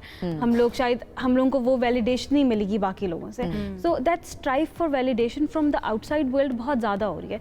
उससे जो हमें इनर सेटिस्फैक्शन मिलती है वो कम होती जा रही है, एंड हमारी जो सेल्फ वर्थ है वो आहिस्ता आहिस्ता इस पर डिपेंडेंट हो रही है कि कितने लोग जो हैं वो मुझे पसंद करेंगे। या अगर हम लोग बहुत ज़्यादा सोशल मीडिया की बात करते हैं तो how many followers do I have, how many likes do I have on my pictures, इस तरह की बहुत बेसिक चीज़ें। प्लस जब हम कंपेयर करते हैं ना तो हमें हमारे जो विन्स होते हैं ना, छोटी छोटी चीज़ें जो हमारे लिए अच्छी होती हैं, वो हम लोगों के लिए कोई वैल्यू ही नहीं रखती फिर। क्योंकि हम कॉन्स्टेंटली ये सोच रहे होंगे, अच्छा मैंने एक गाड़ी ख़रीदी, फॉर इंस्टेंस अगर कोई जेंजी में भी है, मैंने एक गाड़ी ख़रीदी लेकिन दूसरे बंदे ने तो कोई और उससे बेहतर गाड़ी खरीद ली है, तो हमें वो वैल्यू जो होगी हम उस चीज़ को, आप गाड़ी की बात कर रही हैं, एक ज़माने तक तो वो फूल का तोहफा देना भी बहुत वैल्यूएबल था। अब कह रहे हैं कि भाई फूल क्या लेगा, कुछ चीज़ लेके आए, कुछ कीमती चीज़ लेके आए, तो वो मटेरियलिस्टिक हम बहुत ज़्यादा। अच्छा, आपकी नज़र में इसका हल फिर क्या है? किस तरह से इस चीज़ को ठीक किया जा सकता है, या नहीं अब ये इसी तरह ही चलेगा? अच्छा, अगर हम लोग ये देख रहे हैं ना, एक्साइटमेंट कैसे वापस आ सकती है और कैसे हम लोग बैक टू द बेसिक्स थोड़ा सा जा सकते हैं। पहले हम लोगों को अपने नर्वस सिस्टम को थोड़ा सा काम डाउन करना पड़ेगा, क्योंकि ऑलरेडी ओवर स्टिमुलेटेड वर्ल्ड में रहते हुए, इंस्टेंट ग्रेटिफिकेशन की दुनिया में चलते हुए हम लोगों के लिए ये चीज़ डिफ़िकल्ट होती जा रही है। तो उसके लिए ये चीज़ हम लोग कर सकते हैं जो बेहतर मुझे लगता है, बहुत सारे डिफरेंट तरीके होते हैं उसके लिए। Just take a step back and see the things around you. अपनी ब्लेसिंग्स पे एक दफ़ा फोकस करके ना, तो भी हम लोग बहुत डिफरेंट एक जोन में चले जाते हैं कि ठीक है, हम लोग सिर्फ यही देख रहे हैं कि और कौन बेहतरी की तरफ जा रहा है या दूसरे इंसान के पास मुझसे अच्छा क्या है। इससे बेहतर ये कि हम लोग थोड़ा सा take step back and see the things around you. उसमें फिर हम लोग डिफरेंट चीज़ें, जिस तरह हम क्लाइंट्स के साथ शेयर करते हैं, हम ब्रीदिंग मेथड सिखाते हैं, हम ग्राउंडिंग एक्सरसाइजेज सिखाते हैं। Be present in the moment, उस टाइम पे उस चीज़ को एंजॉय करना। अच्छा, मोस्टली मुझे ऐसा लगता है कि हम सब के सब जो देखने वाले हैं या हम भी है ना, अपने आप को बड़ा अक्लमंद भी समझते हैं और हमें पता होता है कि हाँ इसका हल ये है, लेकिन क्या ये इतना मुश्किल है कि हम कर नहीं पाते? Is it too difficult to do? I think it's not too difficult, it's just that, see जो हम कहते हैं ना, इमोशनली रेगुलेटेड होना चाहिए इंसान को। तो ये ऐसा नहीं होता कि कोई बस ट्रेट है जो कुछ लोगों में, इट्स अ स्किल जो हम आहिस्ता आहिस्ता सीखते हैं। अपने इमोशंस को कैसे हम रेगुलेट कर सकते हैं। आपने देखा होगा कि it's not only about excitement, emotions बहुत हाइटेंड चल रहे हैं आजकल लोगों में। गुस्सा भी बहुत जल्दी आ जाएगा, खुशी भी बहुत जल्दी आ जाएगी, बहुत जल्दी चली भी जाएगी, फैसला भी चली भी जाएगी, हाईज एंड लोज चल रहे होते हैं। तो उसके लिए बेहतर ये है कि हम लोग जितना अपने इमोशंस को रेगुलेट कर सकें उसके ऊपर फोकस करें। एंड अगेन आप बिल्कुल ठीक कह रही हैं, ये एक ऐसी चीज़ है जो थोड़ा सा हमें लगता है कि हम लोग कर सकते हैं लेकिन आ नहीं रही है। So it's something that we need to practise over time. Comfort zone बिल्कुल से ठीक निकलना है, होगा, प्रैक्टिस करना जो है ना वो बहुत ज़्यादा ज़रूरी है। कुछ टिप्स हम एक काम करते हैं, इमरान साहब से भी ले लेते हैं और उनसे जान लेते हैं कि भाई पहला स्टेप क्या होना चाहिए एंड देन फिर उसके बाद आगे का रास्ता होगा। इमरान साहब, आपको क्या लगता है किस तरह से हम अपनी एक्साइटमेंट जो या अपने इमोशंस जो कि इंसान का एसेंस है उनको वापस ला सकते हैं अपनी यंगर जनरेशन्स के अंदर? देखिए, यंगर जनरेशन वही करेगी बेटा जो आप करोगे, जो मैं करूंगा मेरा बच्चे करेंगे, उनके बच्चे करेंगे। इंसान से दूरी ये मसला है इस सारे मसले का जो हम डिस्कस कर रहे हैं। इंसान से जिस्मानी और जहनी तौर पर दूर हो गया, बीच में मशीन आ गई। उस मशीन से समझता है कि ये 4000 लोग जो मेरे हैं ये मेरे हैं, जो कि बगैर किसी जज्बात के मशीन के अंदर एक डिजिटल आइडेंटिटी रखते हैं। अगर आपको वाकई इस मसले का हल निकालना है तो इंसान को इंसान से दोबारा जोड़ना है। इस मशीन को निकाल के आपस में बात करनी है, आपस में झगड़ा करना है, आपस में कम्युनिकेट करना है, आपस में एक दूसरे को गले लगाना है, डिस्प्यूट पैदा करने हैं, डिस्प्यूट को रिजॉल्व करना है। लेकिन इंसान से फिजिकल कम्युनिकेशन जरूरी है। आप खुद बता रही हैं कि जब शादी में बैठे होते हैं तो एक टेबल पे 10 लोग अपने अपने मोबाइल फोन से खेल रहे होते हैं, बराबर में बात नहीं करते। मैं अगर आपको कॉल करता हूँ या किसी को कॉल करता हूँ तो मेरे पास कोई दूसरा तीसरा जुमला ही नहीं है, और कैसे, और बस के बाद कम्युनिकेशन खत्म। यानी अब इंसान जो बराबर में बैठा है उससे बात करने का उसके पास कोई लफ्ज खत्म हो गया, ये किल्लत और बांझपन हो गया हमारे साथ। यहाँ पे एक पॉइंट मैं ऐड कर देती हूँ। हम तो बड़ा सेलिब्रेट भी किया जाता है ना, इंसानों की ओवरऑल में बात करूँ, जनरली बड़ा सेलिब्रेट किया जाता है जब चीज़ें ऑटोमेट होना शुरू हो जाती हैं, चाहे वो एयरपोर्ट हो। अब तो ऐसी गाड़ियां भी आ गई जिनको कहते हैं ड्राइवरलेस कार्स जो है ना वो होना शुरू हो जाएंगी। इंसानों को तो हम बिल्कुल निकालते ही जा रहे हैं, तो फिर ये जो इमोशनल कनेक्शन की आप बात कर रहे हैं ये कैसे होगा? मशीन के साथ तो नहीं हो सकता। इसीलिए तो एंटी डिप्रेसेंट खा रहे हैं, इसीलिए तो डिप्रेशन का तीसरा शख्स शिकार है, इसीलिए तो हर तीसरे सेकंड के अंदर खुदकुशी हो रही है, इसीलिए तो हम होपलेसनेस, हेल्पलेसनेस और आइडिएशन और आइसोलेशन, तन्हाई के शिकार हैं। इसीलिए ना ये सारी हलाकत, अल्लाह ताला कहता है हम किसी को हलाकत में नहीं डालते, तुम अपने आप को खुद हलाकत में डालते हो। ये हमने खुद पैदा किया है ना। आप सोल्यूशन की बात कर रहे हैं, जो आपने खुद हलाकत पैदा की है उसको आपको कम करना होगा। प्रॉब्लम हमने खुद क्रिएट की है तो सोल्यूशन भी हमें खुद ही फाइंड आउट। उसके लिए पहले नीयत भी तो होनी चाहिए और रियलाइजेशन होनी चाहिए कि भाई इतनी ज़्यादा ख़राबी हो चुकी है कि इसका हल निकालना जो है ना उसके लिए बहुत ज़्यादा सालों काम करना पड़ेगा। अगर 20-25 साल की ख़राबी है तो उसके अंदर 1-2 साल तो एटलीस्ट काम करना पड़ेगा। एंड फिर नीयत मैटर करती है कि आप करना चाहते हैं या नहीं करना चाहते। इमरान साहब, थैंक यू सो मच। और सोल्यूशन तो एक तरफ हम डिस्कस करना चाहते थे सो दैट एक कॉन्वर्सेशन जो है ना इसके अराउंड शुरू हो सके। मुमल, आपके भी इनपुट का बहुत बहुत शुक्रिया, आपने बड़े अच्छे तरीके से एक्सप्लेन किया। लेट्स होप हमारी जनजी जो है उनको मैं खुश हूँ या मैं उदास हूँ कहने में कुछ फ़र्क महसूस होने लगे और उनकी एक्साइटमेंट, उनके इमोशंस, उनके जज्बात, उनके एहसासात वापस आने लगे। और ये तभी होगा जब हम एक दूसरे का एहसास करेंगे, एक दूसरे से बात करेंगे और एक दूसरे की तरफ काइंड होंगे। एक ब्रेक की तरफ जाते हैं, वापस आएंगे तो बात करेंगे मज़ीद। हमारे साथ रहिए। ब्रेक के बाद आपको कहेंगे खुश आमदीद। National incubation centre for aerospace technologies यानी कि नाइकेट तेज़ी से पाकिस्तान की सबसे बड़ी हाईटेक वादी के तौर पर उभर कर सामने आ रहा है, जो कि जिद्दत और जदीद तकनीकी तरक्की का मरकज़ भी अब हम कह सकते हैं इसको। एरोस्पेस और दिफा के शोबे में कारोबारी सकाफत को फ़रोग देकर नाइकेट पाकिस्तान की स्ट्रेटेजिक सलाहियतों को भी मजबूत बनाने में अहम और इम्पॉर्टेंट रोल प्ले कर रहा है। और जितने भी नए आने वाले लोग हैं जो इस शोबे के अंदर, इस फील्ड के अंदर अपना नाम बनाना चाहते हैं, कोई तरक्की करना चाहते हैं, अपना स्टार्टअप शुरू करना चाहते हैं, उनके लिए बहुत ही ज़बरदस्त किस्म का प्लेटफॉर्म भी है नाइकेट। और अभी तक जितनी सक्सेस स्टोरीज हमारे सामने आ चुकी है ना, तो हर बार जब भी कोई नया शख्स या नया एंटरप्रेन्योर हमारे सामने आता है ना, तो मेरी उम्मीदें और ज़्यादा बढ़ना शुरू हो जाती हैं। तो क्या मुझे अपनी उम्मीदों को यहीं पर जो है ना स्टेबल रखना चाहिए या फिर और आगे जा सकती है? ये सब मैं जानने की कोशिश करती हूँ। हमारे साथ मौजूद हैं प्रोजेक्ट डायरेक्टर नाइकेट शायान यार, उनको हम वेलकम करते हैं। अस्सलाम वालेकुम, थैंक यू सो मच हमें ज्वाइन करने के लिए। और उनके साथ साथ हमारे साथ मौजूद हैं एंटरप्रेन्योर है हारिस अहमद, जो कि हम कह सकते हैं कि अभी तक करोड़ों का बिजनेस कर चुके हैं, आर लैब के फाउंडर हैं। उनको भी हम वेलकम करेंगे और उनसे जानेंगे उनका एक्सपीरियंस जो है ना वो कैसा रहा है। अस्सलाम वालेकुम हारिस, कैसे हैं? वालेकुम अस्सलाम, बहुत ठीक, thank you so much for joining us. Okay, let's start with Shayan, आपसे स्टार्ट कर लेते हैं। हम नाइकेट के बारे में अक्सर जितने भी एंटरप्रेन्योर्स होते हैं या जो इंक्यूबेटेड बिजनेसेस होते हैं उनसे हम बात कर ही रहे होते हैं, लेकिन हर मर्तबा नाइकेट के बारे में हमें ज़रूर करनी होती है सो दैट ज़्यादा से ज़्यादा लोगों को पता चले कि ऐसे प्लेटफॉर्म्स मौजूद हैं जो आपकी हेल्प के लिए, अगर आप कुछ करना चाहते हैं तो tell us about it, what is your understanding of नाइकेट और किस तरह से ये काम कर रहा है? अच्छा देखें, हर इंक्यूबेशन सेंटर की तरह जो पाकिस्तान में ऑपरेट करता है, हम भी गवर्नमेंट बैक्ड हैं, हमें गवर्नमेंट फ़ंड करती है, जो कि बहुत बड़ा उनकी तरफ से एक इक़दाम है पाकिस्तान के अंदर इस कारोबारी सकाफ़त को फ़रोग़ देने में। और उसके अलावा हमारे साथ एक नेस्टेप जो पीएफ की एक बॉडी है वो भी पार्टनर के तौर पे है, तो बाकी के एनआईसीज़ में ऐसा नहीं होता, हमारे साथ हैं वो।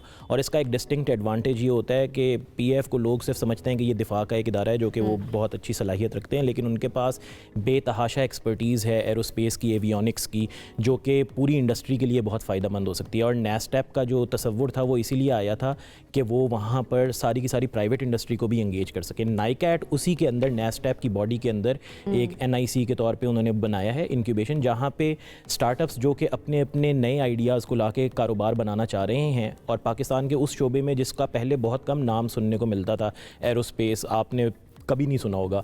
2 साल पहले तक मुझे भी आइडिया नहीं था कि भाई पाकिस्तान के अंदर इतना ज़्यादा टैलेंट। इनफैक्ट जब मुझे रीच आउट किया गया कि आपको यहाँ पे प्रोजेक्ट डायरेक्टर के तौर पे लेके आ रहे हैं, आई वाज रियली नर्वस, क्योंकि मैंने दूसरे एनआईसीज़ में काम किया हुआ था और कमर्शियल टेक्नोलॉजीज़ के ऊपर काम किया हुआ था, लेकिन मुझे ये बहुत ज़्यादा क्वेश्चंस थे माइंड के अंदर कि क्या हमारे इस शोबे के अंदर भी इतने ज़बरदस्त किस्म का टैलेंट आ सकेगा, इतना ज़बरदस्त बिजनेस बन सकेगा।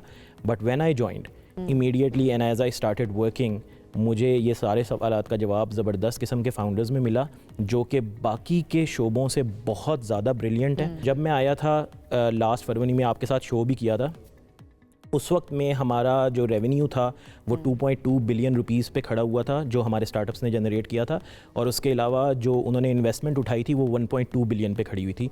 इस वक्त में 10 महीने के बाद जब मैं आपके साथ बैठा हुआ हूँ, तो ये रेवेन्यू 5.5 बिलियन से भी ज़्यादा का हो चुका है, यानी कि हम तकरीबन 3 गुना हो चुके हैं। और इसके अलावा हम उस इन्वेस्टमेंट को 1.2 बिलियन से उठा के 3 बिलियन के ऊपर लेके जा चुके हैं, तो तकरीबन ये भी 2.5 गुना का इजाफा है। तो इतनी तेज़ी से आपको किसी और इंक्यूबेटर के अंदर तरक्की नहीं नज़र आएगी, या इतने तेज़ी से ये नंबर्स ग्रो करते हुए नज़र नहीं। अब जो लोग देख रहे हैं ना, वो बड़े इंटरेस्टेड होंगे कि इसमें अप्लाई करने का तरीकाकार क्या है, वो जानने में इंटरेस्टेड होंगे। आपसे इस बात का जवाब लेंगे, लेकिन पहले हारिस की तरफ चले जाते हैं। आर लैब्स के बारे में जान लेते हैं। हारिस, बताएं इस प्रोजेक्ट के बारे में, आर लैब्स है क्या, और आपका इनके साथ काम करने का एक्सपीरियंस वो भी ज़रा बताएं। ज़रूर। तो आर लैब्स एक ऐसी ऑर्गेनाइजेशन है जिसका मकसद है कि जो सिमुलेशन डेवलपमेंट का कमरसम काम है उसको कंपनीज के लिए आसान बनाया जाए, और इस काम को करने के लिए आर लैब्स ने एक टेक्निकली एडवांस्ड इंजन क्रिएट किया, जिससे हम सिमुलेशंस को 75% तेज़ी से डेवलप कर सकते हैं डिफरेंट कंपनीज़ के लिए।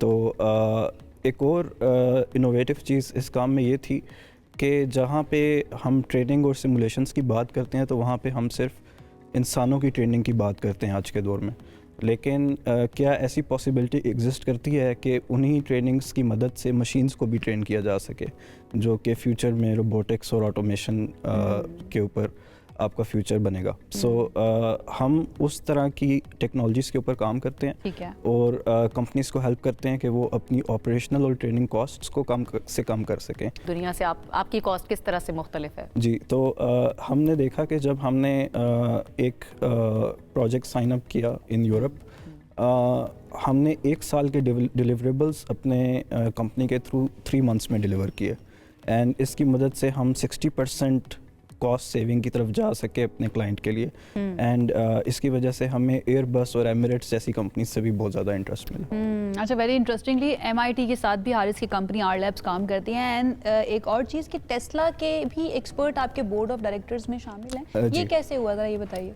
तो it actually happened through LinkedIn, and मैंने उन्हें कैजुअली रीच आउट किया कि मैं आपकी प्रोफाइल को काफ़ी टाइम से फॉलो करता हूँ, एंड रिसेंटली हमारी कंपनी उस वक्त we were supported by MIT solve as a company, तो I shared that article with him, and within 5 minutes ही मैसेज एंड सेड कि मैं आपके साथ एक मीटिंग बुक करना चाहता हूँ, एंड उस मीटिंग में मैंने अपनी लाइफ स्टोरी उनके साथ शेयर की, एंड उन्होंने देखा कि हाँ, इस चीज़ में वाकई पोटेंशियल है, and then he joined our board of directors. Shayan, coming back to you, जितने भी लोग या जितने भी एस्पायरिंग टेक्नोलॉजी के अंदर अपना नाम बनाने वाले, एरोस्पेस टेक्नोलॉजी के अंदर अपना नाम बनाने वाले, आपसे या नाइकेट से कैसे रीच आउट कर सकते हैं, कैसे वो आकर उस कसौटी पर पूरा उतरेंगे? थोड़ा सा गाइड भी कर दीजिए उनको। अच्छा, ये ज़बरदस्त सवाल है क्योंकि इस वक्त में हमारी कोहोर्ट 7 की एप्लीकेशंस ओपन है। तो अगर कोई भी national incubation centre for aerospace technologies लिख के सर्च करेगा किसी भी सोशल मीडिया के ऊपर, आपको हमारे सोशल मीडिया के पेजेस मिल जाएंगे, वहाँ पे एप्लीकेशन के लिंक्स हैं, हमारी वेबसाइट पे भी जाके अप्लाई कर सकते हैं। और इसमें जो एप्लीकेशन है वो हमने बहुत ज़्यादा सिंपल भी नहीं किया क्योंकि वी वांट अ बैरियर कि भाई अगर आप अच्छा काम करते हैं तो आपको वो शो भी करना है, लेकिन वो इतनी ज़्यादा मुश्किल भी नहीं है। तो आपको और मेरे सोशल मीडिया के ऊपर मेरी ही तरफ से एक एक्सप्लेनर वीडियो है जो कि आपको बताती है कि किस तरह से इस एप्लीकेशन को फिल करना है। तो सबसे पहले तो ये कर लीजिए। इसके बाद हमारा एक 3 स्टेप प्रोसेस होता है। सबसे पहले क्योंकि we are a technology company, हम खुद से अपने रिक्रूटमेंट के अंदर भी टेक्नोलॉजी लगाते हैं। हमें 1000-1200 के करीब एप्लीकेशन आती हैं। We can not humanly go through every one of them. हम AI के ज़रिए से उसकी 21 पैरामीटर्स के ऊपर शॉर्ट लिस्टिंग कराते हैं। वो हमें तकरीबन 100 सबसे बेहतरीन एप्लीकेशंस उठा के दे देती है।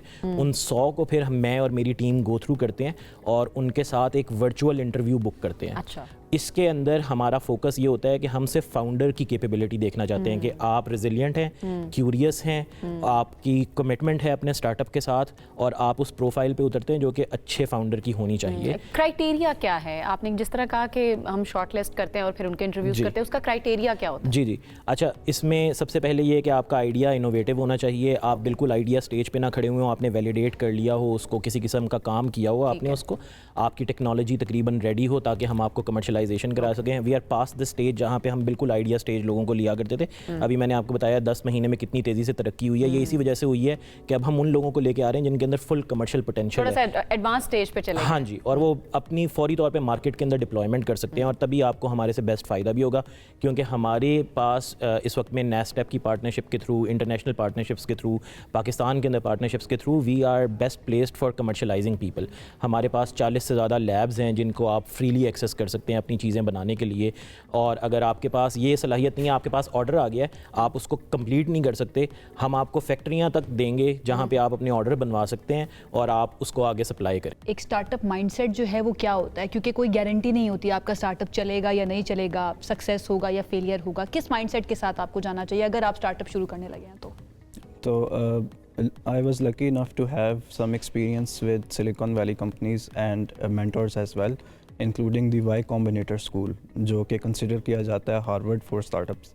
उसमें जो नंबर 1 वो ट्रेड शेयर करते हैं कंपनीज के सक्सेसफुल होने का, वो ये है कि फाउंडर्स के अंदर परसेवरेंस होनी चाहिए, रेजिलियंस होनी चाहिए।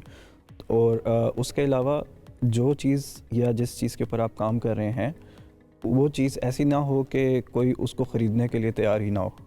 बहुत सारे लोग ऐसा काम स्टार्ट करते हैं जिसके बायर्स या उसके कंज्यूमर्स इतने ज़्यादा होते ही नहीं हैं कि वो एक बिज़नेस सक्सेसफुल हो सके। कमर्शियली वाइबल नहीं होता। कमर्शियली वाइबल नहीं होता या प्रॉब्लम इतनी बड़ी नहीं होती कि जो सॉल्व करने के लायक हो। तो that is the number 1 thing you need to do. Another mistake that companies do इसके वो कंपनी को उल्टा बिल्ड करना शुरू करते हैं। वो सोचते हैं कि हमने सोल्यूशन सोच लिया है, अब ये सोल्यूशन हम किस प्रॉब्लम पे अप्लाई करें। प्रॉब्लम बाद में आइडेंटिफाई होगी। yes. तो प्रॉब्लम आइडेंटिफिकेशन पे जो सिलिकॉन वैली है वो 90% of the time focus is on finding the absolute core problem जो सॉल्व करने के लायक है, जो आपके लिए एक बड़ी कंपनी बनने का सबब बनेगी। Alright, that's great.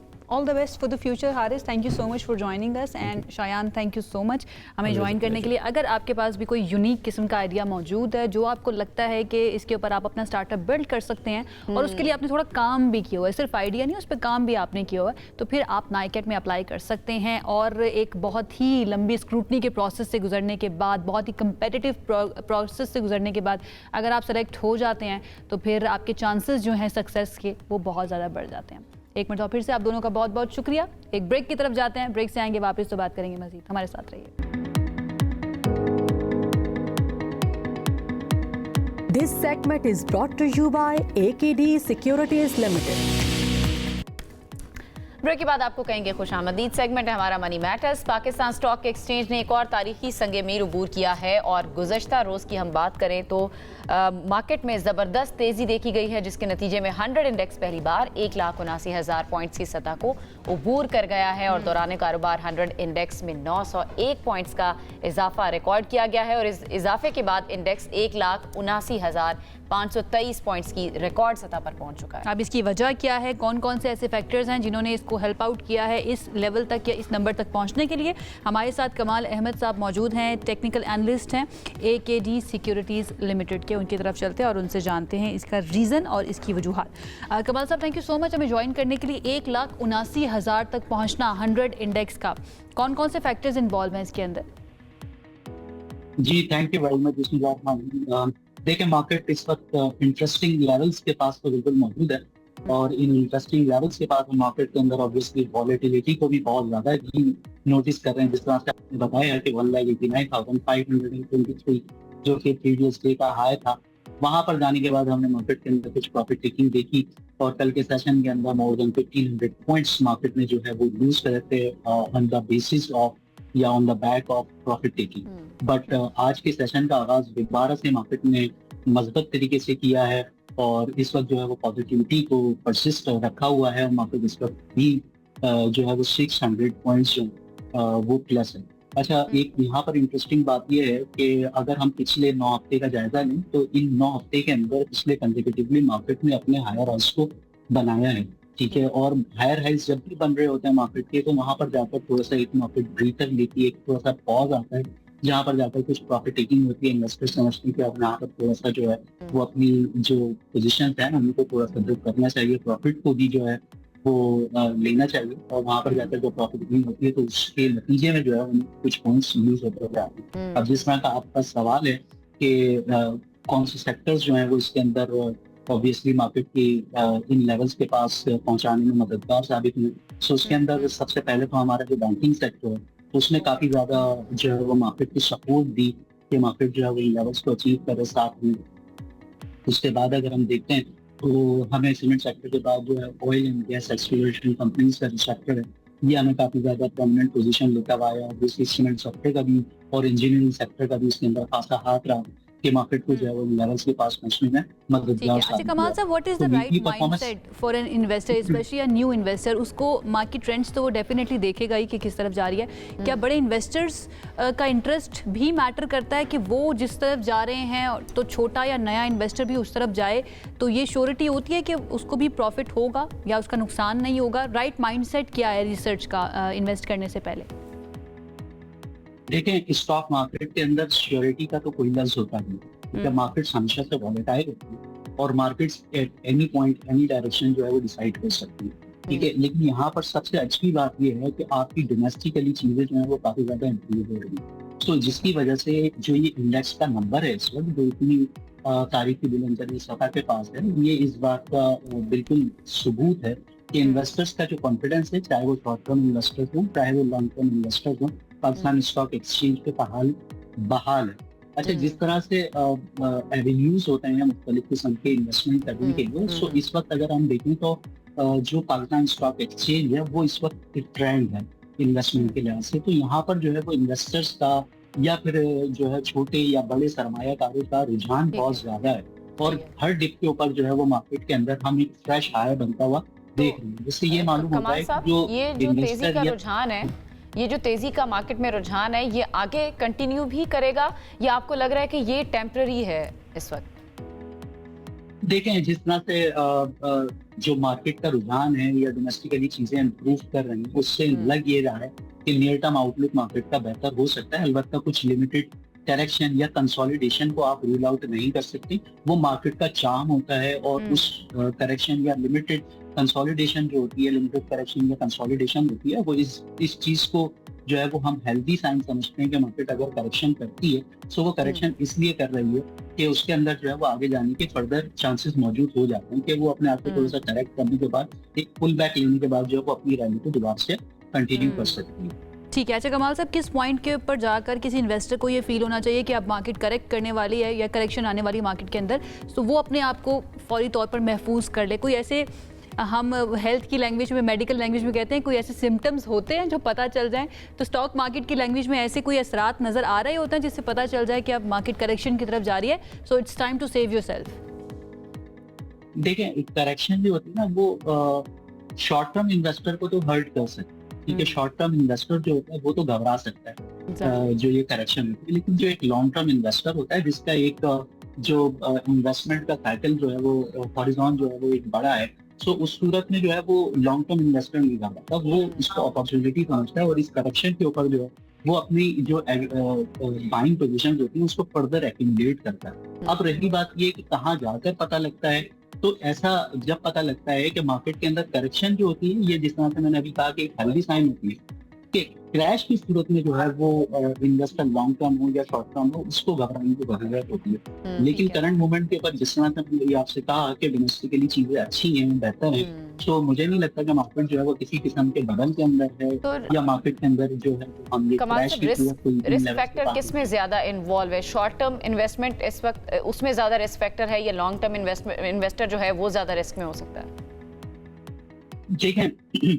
जो रिस्क का फैक्टर है वो हमेशा से शॉर्ट टर्म इन्वेस्टर के लिए ज्यादा मायने रखता है। शॉर्ट टर्म इन्वेस्टर हमेशा से मार्केट के अंदर जब भी इनिशिएट करे तो उसको एक प्रॉपर प्लानिंग के तहत जो है वो अपनी मार्केट के अंदर पोजीशन को बिल्ड करना चाहिए, सही है। उसके पास एक प्रॉपर प्लान होना चाहिए, एक तो टाइम हॉरिजॉन उस पर डिसाइड होना चाहिए, साथ में उसका रिस्क फैक्टर डिसाइड होना चाहिए। और प्लस ये है कि जो शॉर्ट टर्म इन्वेस्टर है या फिर के लॉन्ग टर्म इन्वेस्टर भी है, उसको जो है वो हमेशा से स्टॉक स्पेसिफिक नहीं होना चाहिए, उसको सेक्टर स्पेसिफिक होना चाहिए कि किस सेक्टर के अंदर चार्म नजर आ रहा है, किस सेक्टर के अंदर ग्रोथ स्टोरीज आ रही है, या कौन सा सेक्टर ऐसा है जो कि इस बढ़ते हुए शो को लीड कर सकता है, तो उस सेक्टर की जानिब जो है वो हमेशा रहना चाहिए। अगर स्टॉक स्पेसिफिक हो जाएगा या फिर स्टॉक सिलेक्शन उसकी इस तरह से होगी कि किसी एक कंपनी के अंदर अपनी इन्वेस्टमेंट डाल दें, तो देखिए मार्केट जिस तरह से मैंने कहा कि वॉलेटाइल होती है और किसी भी सिनेरियो पे अपनी जो है वो डायरेक्शन को डिसाइड कर सकती है, आइदर अपसाइड और डाउनसाइड। सो सिनेरियो के अंदर जो है वो इन्वेस्टर अगर एक ही जगह पे अपने पोर्टफोलियो को मैनेज करता है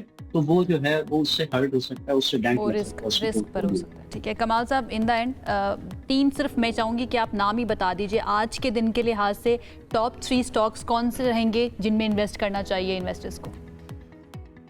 देखें, वैसे जो है वो सीमेंट सेक्टर काफी ज्यादा अट्रैक्टिव और अपीलिंग नजर आ रहा है, लेकिन ये सीमेंट सेक्टर के अंदर होना चाहिए। दूसरा जिस तरह से अभी हमारे इशू चल रहे हैं और उसमें डिस्कशन भी रही है हमारी oil and gas exploration companies के सेक्टर के हवाले से, तो अच्छी स्टोरी आई थिंक इस सेक्टर के अंदर भी ज्यादा जो है वो रहना चाहिए। साथ में फर्टिलाइजर सेक्टर जो है इसके अंदर भी रहना चाहिए। अब बैंकिंग सेक्टर से जो है वो आप निजाम बैंक को देख सकते हैं, म्यूनिसिपल बैंक को देख सकते हैं, एचबीएल बैंक को देख सकते हैं।